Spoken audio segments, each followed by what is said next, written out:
मंगलवार को लखनऊ वासियों को कई नई सौगातें मिली। प्रदेश के मुख्यमंत्री योगी आदित्यनाथ और देश के रक्षा मंत्री राजनाथ सिंह ने लखनऊ में सुपर स्पेशलिटी कैंसर इंस्टीट्यूट एवं हॉस्पिटल की अनेक सेवाओं का शुभारंभ किया। इस दौरान ओपीडी ब्लॉक का लोकार्पण तथा आवासीय परिसर के शिलान्यास के साथ ही 2 फ्लाईओवर का वर्चुअल लोकार्पण भी किया गया। सेतु निगम के द्वारा बनाए जा रहे दोनों फ्लाईओवर से हुसैनगंज से बांसमंडी नाका, राजेंद्र नगर, ऐशबाग समेत 17 इलाकों के लोगों को जाम से छुटकारा मिल सकेगा। बता दें कि ये शहर के सबसे ज्यादा पॉश इलाके में आते हैं। लखनऊ के नाका हिंडोला से शुरू होकर हुसैनगंज चौराहे से पहले तक जाने वाले सेतु निगम के 123.80 करोड़ की लागत के 1.64 किलोमीटर के फ्लाईओवर तैयार हुआ है। फ्लाईओवर बनाने के लिए योजना को 6 जुलाई 2018 को स्वीकृत किया गया था। अगस्त 2018 में जिसका शिलान्यास हुआ था। नाका हिंडोला फ्लाईओवर की लंबाई 1.24 किलोमीटर है। बांसमंडी नाका हिंडोला, चारबाग, हुसैनगंज, मोती नगर,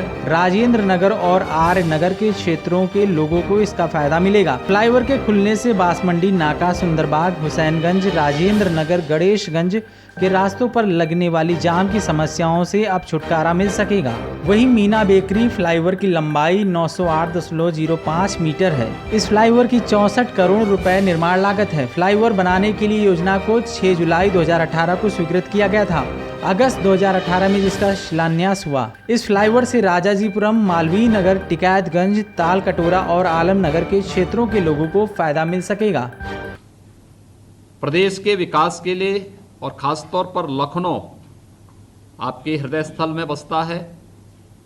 निरंतर लखनऊ के बारे में जिस प्रकार की विकास की सोच आपने दी है और लखनऊ को एक स्मार्ट सिटी के रूप में विकसित करके एक बेहतर मेट्रोपॉलिटन सिटी के रूप में आगे बढ़ाने का जो कार्य किया है, आपके सांसद बनने के बाद प्रदेश के अंदर पहली मेट्रो लखनऊ के अंदर प्रारंभ हुई और आपके ही कर कमलों से लखनऊ वासियों को मेट्रो की सुविधा का लाभ प्राप्त हुआ।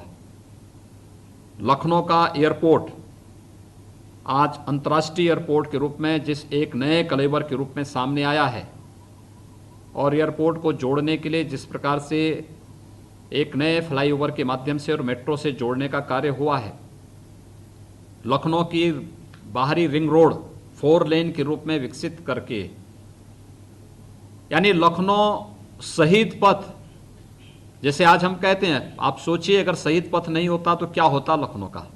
यह भी आपकी परिकल्पना थी और आदरणीय श्रद्धेय अटल बिहारी वाजपेयी जी से इसका शुभारंभ करवा करके आपने ये कार्य उस समय जो दिया, आज ये यहाँ का हृदय स्थली बनी, यह लाइन हमारे लिए लाइफ लाइन बनी हुई है। शहीद पथ लखनऊ की और प्रदेश की एक लाइफ लाइन बनी हुई है।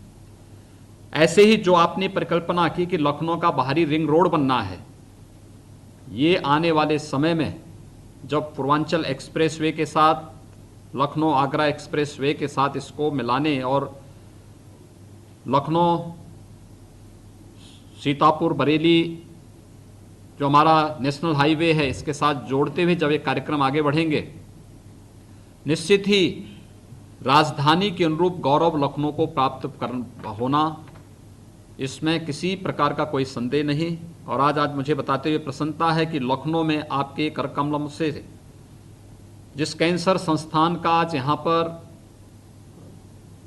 लोकार्पण हो रहा है, पहले चरण में ओपीडी ब्लॉक का लोकार्पण, रेडिएशन ऑन्कोलॉजी, सर्जरी व इंडोर भर्ती सेवाओं का शुभारंभ आज आपके करकमलों से हो रहा है। ये पूरा प्रोजेक्ट 805 करोड़ रुपए का है। पहले चरण में हम लोग केवल 54 बेड की इंडोर फैसिलिटी इसमें दे रहे हैं, लेकिन ये आने वाले समय में पहले फेज में हम इसको अगले फेज में 750 बेड की एक कैंसर हॉस्पिटल के रूप में और दूसरे फेज में 1250 बेड्स का कैंसर हॉस्पिटल टाटा ट्रस्ट के साथ मिलकर के हम इस कार्यक्रम को आगे बढ़ा रहे हैं और उसी तर्ज पर इसको हम चलाएंगे। टाटा ट्रस्ट से जुड़े हुए हमारे पदाधिकारी आज ऑनलाइन जुड़े हुए भी हैं और मुझे प्रसन्नता है कि इस नए संस्थान को जो एक गति देने में टाटा ट्रस्ट ने अपना सकारात्मक योगदान आपके मार्गदर्शन में दिया है, आज उसका परिणाम है कि मुंबई की टाटा ट्रस्ट कैंसर हॉस्पिटल की तर्ज पर हम ये सुविधा लखनऊ में भी देने में हमें सफलता प्राप्त होगी। इससे पहले आदरणीय प्रधानमंत्री जी के मार्गदर्शन से, उनकी कृपा से काशी में एक कैंसर संस्थान वहां पर टाटा ट्रस्ट की मदद से बनकर के तैयार हुआ है और विगत वर्ष ही आदरणीय प्रधानमंत्री जी ने उसका लोकार्पण किया है। और आज आपके कर कमलों से लखनऊ को और प्रदेशवासियों को इतनी अच्छी सुविधा यहाँ पर प्राप्त हो रही है। मैं इसके लिए हृदय प्रदेश की जनता की ओर से आपका हृदय से आभार व्यक्त करता हूँ।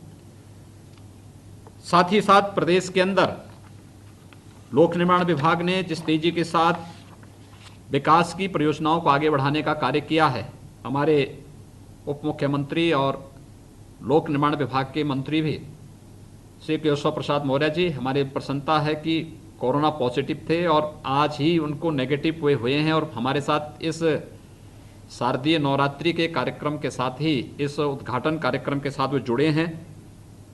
मैं उनके स्वस्थ और दीर्घ जीवन की कामना करता हूं। जिस तेजी के साथ लोक निर्माण विभाग ने तमाम बाधाओं को दूर किया है और खासतौर पर लखनऊ में एक तरफ कहीं पर एनजीटी की समस्या थी, कहीं पे रक्षा से जुड़ी हुई, आर्मी से अपनी फोर्स से जुड़ी हुई बातें थी, उनके साथ विवाद थे। लेकिन आपके रक्षा मंत्री बनने के बाद समय समय पर रक्षा सेनाओं से जुड़े हुए अधिकारियों ने भी सकारात्मक योगदान दिया। लोक निर्माण विभाग ने अपनी पूरी ऊर्जा के साथ इस कोरोना कालखंड के अंदर इन दोनों परियोजनाओं का आज आपके कर कमलों से इसका उद्घाटन, दोनों आरओबीज बहुत लंबे और लखनऊ की दिशा से यहाँ की लगभग 20 लाख की आबादी की तो लाइफलाइन दोनों आरओबीज बन रहे हैं।